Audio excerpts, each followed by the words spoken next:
Welcome to Brady's Blunders, where I show you the mistakes in my games, hoping you don't make the same ones in yours. And for this video, I'm actually going back to a game I showed earlier, but it's a different problem. And why am I going back? Well, there's a reason, which I'll explain in just a few minutes. Okay, so I'm playing black and white just attached here, and I Hane on top, effectively trying to claim the whole upper left corner at a large scale. And white came back with this move, saying, do you really want the whole upper left? And this is the game problem. So if you were black, where would you play now? Go ahead and pause if you like. I'll wait here for you. Right.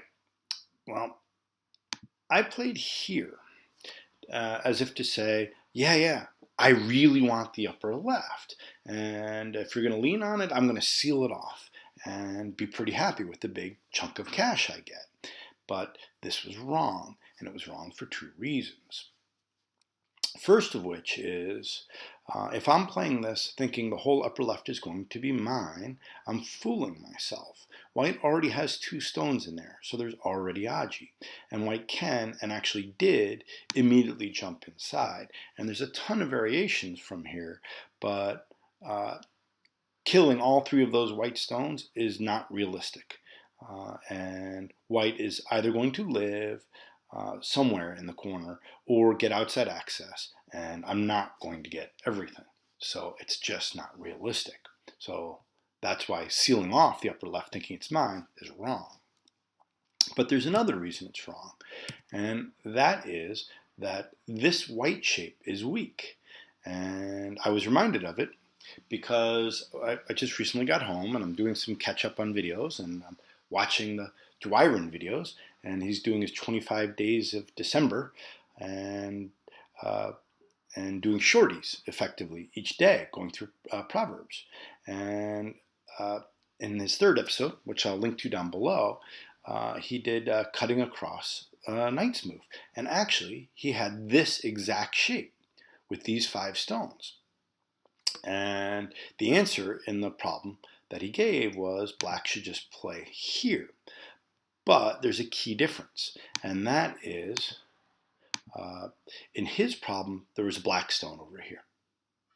And obviously here, these are white stones. So it just doesn't work. This is a good solution if this is a black stone, but it completely doesn't work right now for black because the stone is captured in a ladder. White's very happy. Right. But it's the right idea because truthfully, these 3 white stones are weak. They've got a bit of a base, but white's played a knight's move, which is a poor connection. So that's all still true. So where should black play in this instance? Well, black should play here. And this move threatens 2 things. First and foremost, it threatens to cut off this single stone. And if this stone is cut off, then these 2 stones are left without a base, and they're going to be running. So it's only natural for white to fix the first defect and maintain a base. But now the cut across the knight's move works. So if white plays here, black plays here, all of a sudden this stone is a ladder breaker, right? The ladder no longer works because white's putting himself into a Atari. And if he comes back and fixes that shape and black fixes this shape, black is out and white is in deep trouble. So this is no good for white. So obviously white's not going to play the ladder. And the most logical move for white is to come back and defend his base. And then when black comes out this way, again, A looks kind of stupid, just as in Dwyrin's example. And again, there's a ton of possible follow-ups. But if white's going to try to make sabaki, it could look something like this.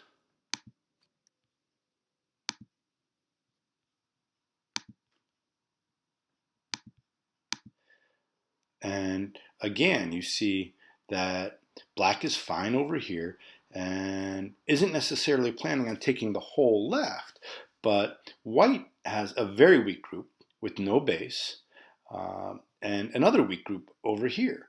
So these stones are true cutting stones. They're cutting two weak groups. And white is going to pay a hefty price to try to live with either. And maybe you can live with both, but there's definitely going to be a price paid. And this would be a great result for black. Anyway, so I watched the Dwyrin video and I'm like, wow, that's the same shape almost as from one of my recent games. And uh, yet there was a key difference, and I thought it might be fun to follow up on one of his videos. So, what to learn from this? Well, as I go back,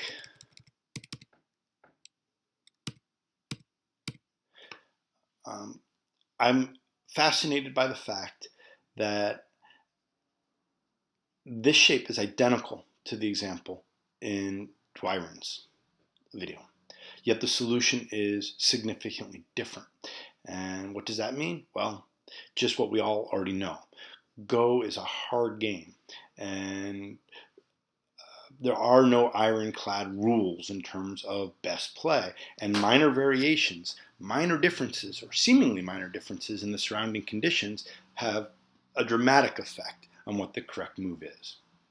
And I thought it was really cool that with the identical position or seemingly identical position in one, cutting across the knight's move is correct, and in the other one, no, you need to prepare first, and then you can cut across the knight's move.